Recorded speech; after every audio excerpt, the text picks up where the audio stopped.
Hello friends, that's the Funky Play Brothers, and please remember to subscribe to our YouTube. And today I'm reading Nickelodeon Teenage Mutant Ninja Turtles Mutant Mayhem, includes an 8-page color insert, the junior novelization by Random House, Rat King, and Chapter 19 and Chapter 20. Now let us read the chapters. Chapter 19. Nothing good, Superfly said. A bunch will eat, other turned into fuel of some sort, maybe become a form of entertainment. You know what I mean? You know how they used to have dog shows and horse races? Well, maybe we'll have like tall guy shows and redhead races or something, you know? I think of something stupid. Wow, that's even worse, April said over the earpiece. They should be pets, Roxy announced. I'm going to throw them on a Barbie, Leatherhead promised, meaning a barbecue. And want to throw everything on. You want to throw everything on a Barbie. When that chitted, for goodness sake. Superfly held up both claws. Honestly, I'm open to all ideas if you got any crazy thing y'all I want to do. Just pitch them to me soon, because now I have the assimilator.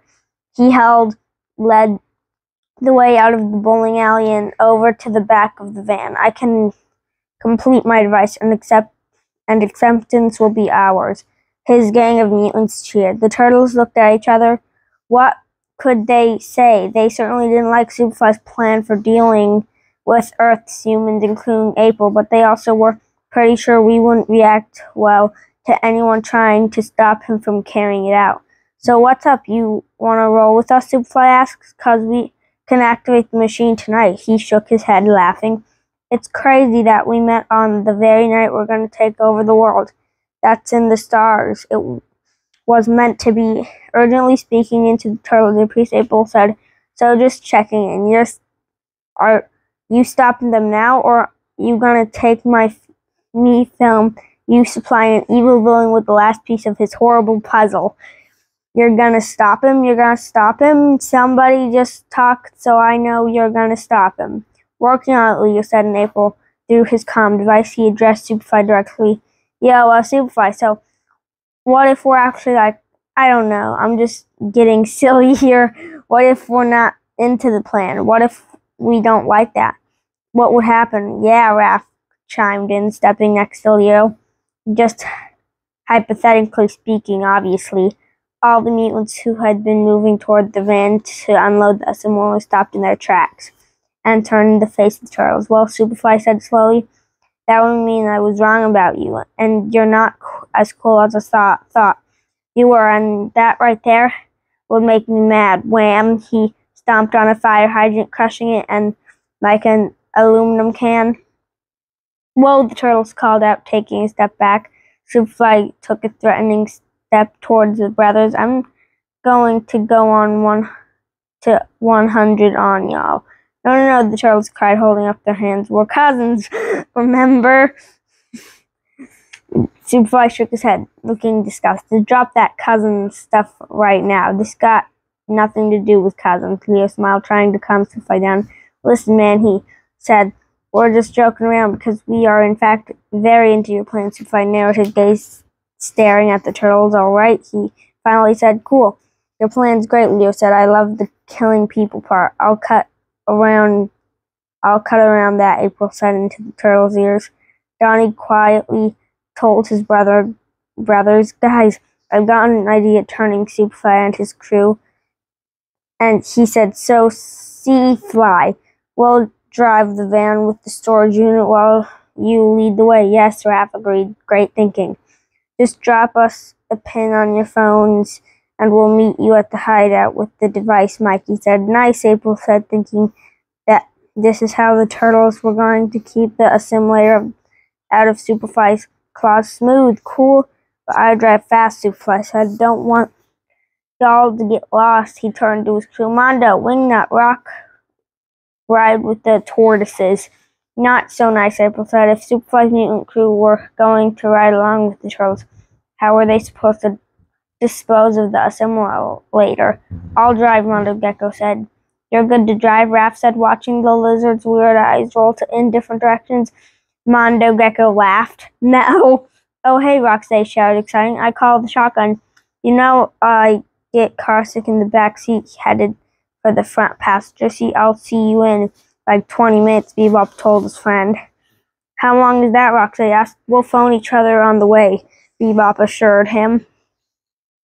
"Ooh, van ride with our new friends," Wingnut cooed. "Yeah, dang it," April said into her mic, frustrated that Superfly has foiled Donnie's plan. The turtles climbed into the back of the van with the assimilated, trapped, and terrifying Mondo Gecko peeled out, driving away from the Brooklyn Bridge. Superfly's two tricked-out custom cars and one motorcycle followed them. In the front seat, the three mutant gangsters argued about what to play on the radio. "Spice Girls," Wingnut called out, voting for a girl group popular in the 90s. "Put 'em on." "You don't like Pish?" Mondo Gecko asked in disbelief. The band's hippie-style music his absolute favorite. "What? Psh. No, Spice Girls," Wingnut insisted. Jam bangs are the best, bro," Mondo Gecko claimed. "No," Wingnut said, and shaking her head. "Jam is something you put on toast." Mondo Gecko tried to think of an alternate to the Spice Girls. You like Brady Carly," he suggested, referring to a popular singer-songwriter who'd won a bunch of Grammys. But Wingnut wasn't swayed. "British culture, the 90s. Come on, put it on." Donnie leaned forward from the back of the van. "Hey, where are we going exactly?" "Oh, you see that building over there?" Mondo Gecko asked. "That's not it." He laughed at his own joke. No, we're going to a super cool shipping graveyard in the Staten Island. It's the best New York borough. Superfly's hideout was a direct freighter in the ship graveyard just off Staten Island, and as they wooed through the streets of Brooklyn, April followed on her scooter, struggling to keep up. "Okay, it's time to go," she said into her mic. "Attack these fools," whispering into her own mic. Raph said, "Not sure that's as easy as it sounds. This dude is literally rhinoceros, man." Rocksteady looked like he could certainly hold his own fight, and who knew that Mondo Gecko and Wingnut were capable of. "Enough of this song already," Mondo Gecko said, changing the station. Wingnut argued with him, paying no attention to the turtles' quiet conversation. Leo whispered, "If we jam the brakes, they just fly out of the front of the cars," and Superfly ripped it off. "There's no windshield to stop them." Mikey looked doubtful. "It's impossible. We need like a long and narrow device that's small enough to get under the seat, but strong enough to press the brake pedal." Donnie brightened up. "You mean a stick?" Chapter 20. Mondo Gecko, Wingnut, Roxy were happily singing along to the radio. It was blasting out a song by the band Four Non-Blondes. "Love this song," Donnie said, hoping the mutants would be so caught up in their singing they wouldn't notice what he was doing in the backseat. The turtles braced themselves. Donnie carefully snaked his bow staff under the driver's seat. Mondo Gecko's footstep was pressing down on the gas pedal, but Donnie shoved his stick against the brake pedal, slamming it all to the floor. Screech! The van screeched to stop. Mondo Gecko, Wingnut, and Roxy flew out of the van, and as Mondo Gecko flew, he twisted his head around and looked at Mikey. "What's going on?" he cried. "Sorry," Mikey called to him. The three mutants tumbled out onto the street. Donnie scrambled into the driver's seat, made a hard turn, and sped off, leaving Mondo Gecko, Wingnut, and Roxy lying on the road, wondering what had just happened. From his car, Superfly saw his three siblings hit the ground and the van take off.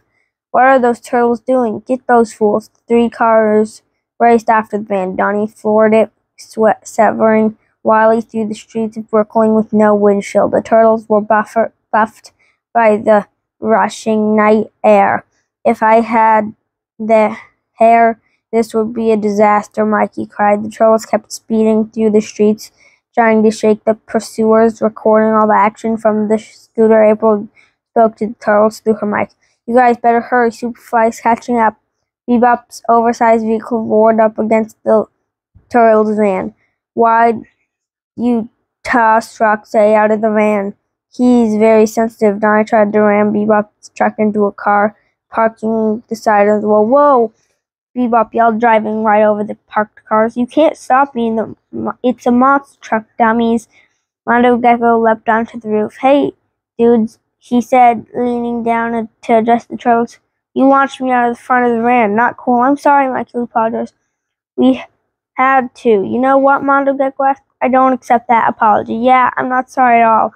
Not gonna lie, Raph said, punching Mondo Gecko in the face and sending him flying off the van. He managed to land on his tails, roller skate, and grabbed the van's bumper. He skated alongside the van, holding on tight. Meanwhile, Roxy sideswiped the van with his motorcycle. Why would you do that? He asked. I thought we were friends. Donnie struggled to control the wheel.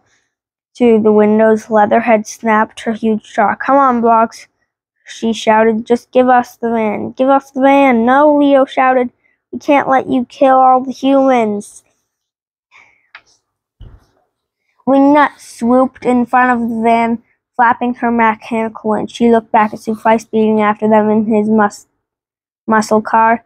Pull over, she yelled. Superfly is almost here and he's not going to be happy and nice about this. You're not being nice, Leo pointed out. He'll be less nice, Wingnut said. Hey, Wingnut, I thought we were cool, Donnie said. I thought we liked the same things. Still skating alongside the van, Mondo Gecko popped up in the view. We were cool, but we're too deep into this plan, bro. I don't know what to tell you. We've got nothing else, fellas, Leatherhead explained. This is our only path forward. Superfly is our family. Wingnut added, he is perfect. No, Bebop called out from his monster truck. Oh, he has problems. He's a massive issue. He's not dad of the year, Rocksteady admitted from his motorcycle, but he's our dad. This heartfelt conversation was interrupted by Superfly ramming the back of the van. Ka-fwam! The van's back wheels were lifted off the ground. Now or never, dudes, Mondo Gecko warned, giving the turtles one last chance before they would face Superfly's wrath. Give us the device. In this sleek, powerful racing car, Superfly had Genesis Frog take the wheel. He climbed onto the hood and effortlessly ripped the back off the van. Squeak bang! Adjusting his rearview mirror, Donnie said he saw Superfly towering on the hood of the car behind them. Huge and terrifying. Can somebody please try stopping the supervillain? Donnie begged. Oh, okay, Raph sighed. Using his most intimidating voice, he faced off with Superfly and said, let's go. The hulking mutant knocked Raph out with a single punch of his claw. Leo tried to draw one of his swords, but the cramped quarters of the van already filled with the simulator. It wasn't easy to swing the weapon. He ended up getting stuck in the roof. Superfly grabbed Leo's other sword and pinned him against the wall with it. Mikey whipped his nunchucks. Snip. Superfly cut the chains with his claw, rendering the weapons useless. Guys, status update, Donnie called back over his shoulder as he drove. Not good, Mikey said, holding up his worthless nunchucks. Superfly had put all three of the turtles out of commission in a matter of seconds. Superfly grabbed the assembler, lifted it out of the van, and loaded it into his car. Reaching to the van's dashboard, he ripped the steering wheel off its column. Then he grabbed Donnie's bow staff and pushed it against Donnie's foot, pressing it down on the gas pedal, wedging the other's end of the staff against the roof of the van. Superfly forced the turtles to zoom through the night with no way to steer. Oh no, Donnie cried. He used the stick against me. Man, I almost thought y'all was cool, Superfly said with regret. Goodbye forever, cousins, turtles. Superfly jumped back into his car and peeled off with a similar quack. The van crashed up a freeway overpass with the turtles screaming inside. That's the end of chapter 19 and 20. That was kind of weird, but it was kind of also like the actual movie. And if it did happen, why don't the turtles just buy April? They could keep April alive. So, friends, thanks for watching. Like, comment, subscribe, hit the notification bell. Follow us on Twitter at The Funky Playbros. Follow us on Instagram and TikTok at The Funky Playbrothers. Support our vlog at Cash App at the $ Funky Playbros. So again, more unboxings, more taste tests, more adventures, more monies, and for support. Thanks for watching. Bye.